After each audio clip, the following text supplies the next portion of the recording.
Hi കൂട്ടുകാരെ, മഹാഭാരത കഥകളിലേക്ക് സ്വാഗതം. കഴിഞ്ഞ ഭാഗത്ത് പറഞ്ഞു നിർത്തിയത് സർപ്പയജ്ഞത്തെക്കുറിച്ചായിരുന്നു. ഒരുപാട് സർപ്പങ്ങൾ യാഗാഗ്നിയിൽ പെട്ട് വെന്തു മരിച്ചു.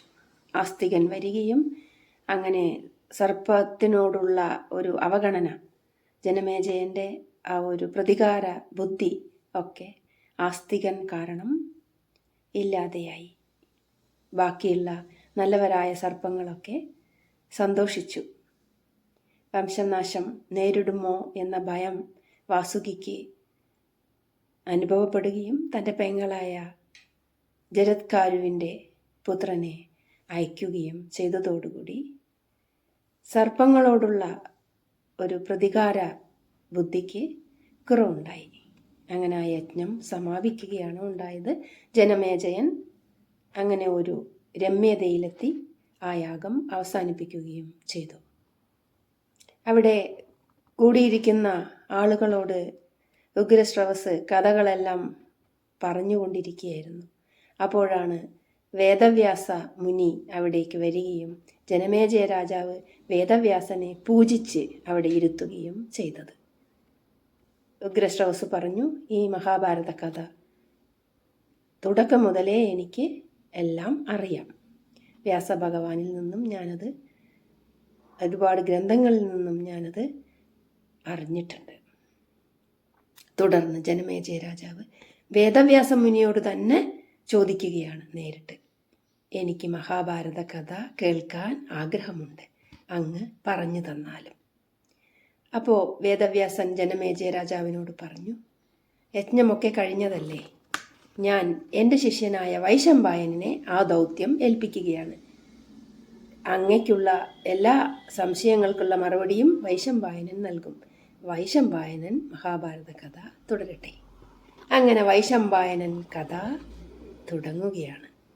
1,00,000-ൽ പരം ശ്ലോകങ്ങൾ അടങ്ങിയ ജയമെന്ന മഹാഭാരതം പറയുന്നവരും കേൾക്കുന്നവരും ദേവതുല്യരായി ബ്രഹ്മലോകം പ്രാപിക്കുമെന്ന് പറഞ്ഞുകൊണ്ടാണ് മഹാഭാരത കഥ തുടങ്ങുന്നത്.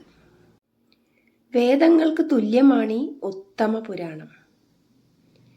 ഇത് പഠിക്കുന്നവർ ഇതിൽ ഇല്ലാത്തത് എവിടെയും ഇല്ലെന്ന് തിരിച്ചറിയുന്നു.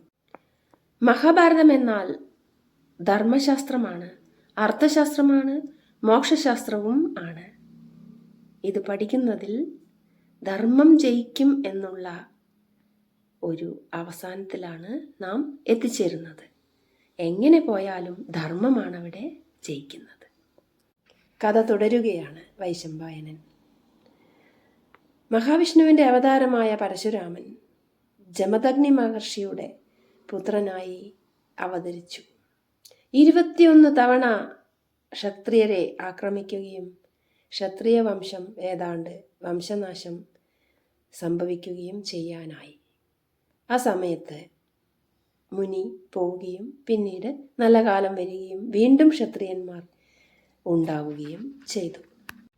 കൂർമാവതാരം ഭൂമിദേവിയെ താങ്ങി നിർത്തുന്നുണ്ടെങ്കിലും ശേഷനാഗമായ അനന്തൻ ഭൂമിയെ താങ്ങി നിർത്തുന്നുണ്ടെങ്കിലും ഭൂമിക്ക് ഭാരം താങ്ങാൻ വയ്യാതെ ആയപ്പോഴാണ് ബ്രഹ്മാവിനെ പോയി കണ്ടത്. ഉടനെ തന്നെ ദേവന്മാരെ ഭൂമിയിലേക്ക് അയക്കുകയും അസുരന്മാരെ ഇല്ലാതാക്കുകയും ചെയ്തു. തുടർന്ന് ദേവന്മാർ, ദാനവന്മാർ, ഗന്ധർവന്മാർ, അപ്സരസുകൾ, ബ്രഹ്മപുത്രന്മാർ ഒക്കെ ഭൂമിയിൽ അവതരിച്ചു. തുടർന്ന് ബ്രഹ്മപുത്രന്മാരായ അവർ വേറൊരു പേരിൽ കൂടെ അറിയപ്പെടുന്നുണ്ട്, അതായത് പ്രജാ സഞ്ജയന്മാർ, അവർ അവതരിച്ചു. ഇവരൊക്കെയായിരുന്നു മരീചി, അങ്കിരസ്, അത്രി, പുലസ്ത്യൻ, പുലഹൻ, ക്രതു. ഇവരൊക്കെ ബ്രഹ്മപുത്രന്മാരായി അവതരിച്ചു. ബ്രഹ്മാവിൻ്റെ പുത്രനായ മരീചിക്കുണ്ടായ പുത്രനാണ് കശ്യപ മഹർഷി. ഈ കശ്യപ മഹർഷി ദക്ഷപ്രജാപതിയുടെ 13 പെൺമക്കളെയും വിവാഹം ചെയ്തു. ദക്ഷപ്രജാപതിയുടെ 13 പെൺമക്കളുടെ പേരു വായിക്കാം. അതിഥി, ദിതി, ധനു, കാല, ധനായു, സിംഹിക, ക്രോധ, പ്രാത, വിശ്വ, വിനത, കപില, മുനി, കദ്രു. ഇതിൽ കദ്രുവിൻ്റെയും വിനതയുടെയും മക്കളെ നമ്മൾ പരിചയപ്പെട്ടു, കഥയും നമ്മൾ പറഞ്ഞു കഴിഞ്ഞു. ബാക്കിയുള്ള ആളുകളുടെ അതായത് ദക്ഷപുത്രിമാരുടെ മക്കളുടെ കാര്യം പറയാം. അദിതിക്ക് 12 പുത്രന്മാരാണ് ഉണ്ടായത്. അവർ ആദിത്യന്മാരെന്ന് അറിയപ്പെട്ടു. തിഥിക്ക് ഒരു പുത്രനാണ് ഉണ്ടായത്. അത് ഹിരണ്യകശിപു. അവരുടെ കഥയൊക്കെ പിന്നീട് പറയുന്നതാണ്. ഹിരണ്യകശിപുവിന് 5 പുത്രന്മാർ ഉണ്ടായി. പ്രഹ്ലാദൻ അതിലൊരു പുത്രനാണ് പ്രഹ്ലാദൻ. ആ കഥ കുട്ടികൾ കേട്ടിട്ടുണ്ടാവുമല്ലോ. പ്രഹ്ലാദന് വീണ്ടും 3 പുത്രന്മാരാണ് ജനിച്ചത്. അവരിൽ ഒരാളായ വിരോചനന് പുത്രൻ ബലി ഉണ്ടായി. ബലിയുടെ പുത്രൻ ബാണാസുരൻ എന്ന് അറിയപ്പെട്ടു. ധനു എന്ന ദക്ഷപ്രജാപതിയുടെ പുത്രന്മാർ 40 ഉണ്ടായിരുന്നു അത്രേ. അതുപോലെ ഇവരിൽ മുഖ്യനായത് വിപ്രജിത്ത് എന്ന പേരുള്ള പുത്രനാണ്. സിംഹിക എന്ന് പറയുന്ന ദക്ഷപ്രജാപതിയുടെ പുത്രിക്ക് രാഹു എന്ന പുത്രൻ ഉണ്ടായി. അതുപോലെ ക്രോധയ്ക്ക് 3 പുത്രന്മാരുണ്ടായി. ധനായുവിന് 4 പുത്രന്മാരാണ് ഉണ്ടായത്. ധനായുവിന്റെ പുത്രനാണ് വൃത്രാസുരൻ. കേട്ടിട്ടുണ്ടാവുമല്ലോ. ബ്രഹ്മാവിന്റെ ഹൃദയത്തിൽ നിന്നും ജനിച്ച മഹർഷിയാണ് ഭൃഗു. ഭൃഗു എന്ന മഹർഷിക്ക് അസുരഗുരുവായ ശുക്രാചാര്യൻ ഉണ്ടായി. ശുക്രാചാര്യൻ കൂടാതെ ചവന മഹർഷിയും ഉണ്ടായി. അതിനുശേഷം 16 ദേവഗന്ധർവന്മാർ പുത്രരായി മുനിക്ക് ഉണ്ടായി. പ്രാത എന്ന ദക്ഷപ്രജാപതിയുടെ പുത്രിക്ക് ദേവഗന്ധർവന്മാരാണ്. അതോടൊപ്പം 15 അപ്സരസുകളും മക്കളായി ജനിച്ചു. കപില എന്ന പുത്രിക്ക് ബ്രാഹ്മണരും ഗന്ധർവന്മാരും അപ്സരസുകളും ഉണ്ടായി. ബ്രഹ്മാവിന്റെ വലത് കൈയിലെ പെരുവിരലിൽ നിന്നാണ് ദക്ഷപ്രജാപതി ഉണ്ടായത്. ദക്ഷപ്രജാപതിക്ക് 13 പുത്രിമാർ മാത്രമല്ല ഉണ്ടായിട്ടുണ്ടായിരുന്നത്, 500 പുത്രിമാരാണ് ഉണ്ടായത്. അതിൽ 13 കശ്യപ മഹർഷി കല്യാണം കഴിച്ചത്. കശ്യപ മഹർഷി കല്യാണം കഴിച്ച 13 പെൺകുട്ടികളുടെ മക്കളെയാണ് ഇവിടെ പരിചയപ്പെടുത്തിയത്. ബ്രഹ്മപുത്രനാണ് മനു.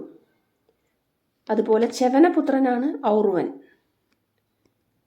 ജമദഗ്നി എന്ന മുനി ഔർവന്റെ പുത്രനായ ഋജീകന് ഉണ്ടായതാണ്.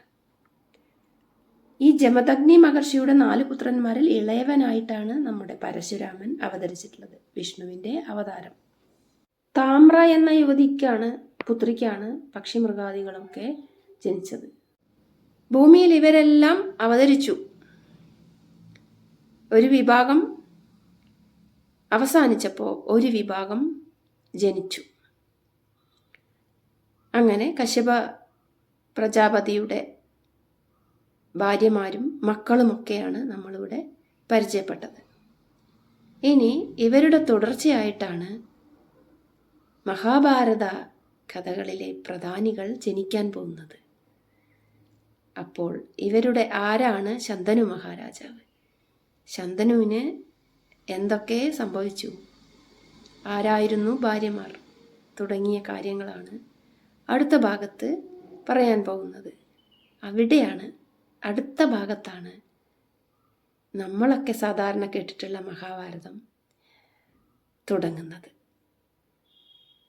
അതിനു മുമ്പുള്ള ഈ കഥകളൊന്നും അധികം ആരും പറയാറില്ല, കേട്ടറിവുമില്ല, വായിച്ചാലും മനസ്സിലാവില്ല. അങ്ങനെയായിരുന്നു. പഠിച്ചു വരുമ്പോഴാണ് നമുക്ക് ഇവരുടെ ആദി ഭാഗം മനസ്സിലാവുന്നത്. ആദി പർവ്വത്തോടുകൂടി വേണം ശരിക്കും മഹാഭാരതം ഗ്രഹിക്കാൻ. അപ്പോൾ ഇനിയാണ് നമ്മൾ ശരിക്കും മഹാഭാരതത്തിലേക്ക് കടക്കാൻ പോകുന്നത്, തുടക്കമിടുന്നത്. അപ്പോൾ അടുത്ത ഭാഗത്ത് ശന്തനു മഹാരാജാവിൻ്റെ കഥയുമായി മഹാഭാരതം ഉണരാൻ പോവുകയാണ്, കഥ തുടങ്ങാൻ പോവുകയാണ്. കാത്തിരിക്കുമല്ലോ. മഹാഭാരത കഥകൾ ഇഷ്ടപ്പെട്ടാൽ ലൈക്ക് ചെയ്യൂ, ഷെയർ ചെയ്യൂ, കമൻറ്റ് ചെയ്യൂ, സബ്സ്ക്രൈബ് ചെയ്യണേ ചാനൽ.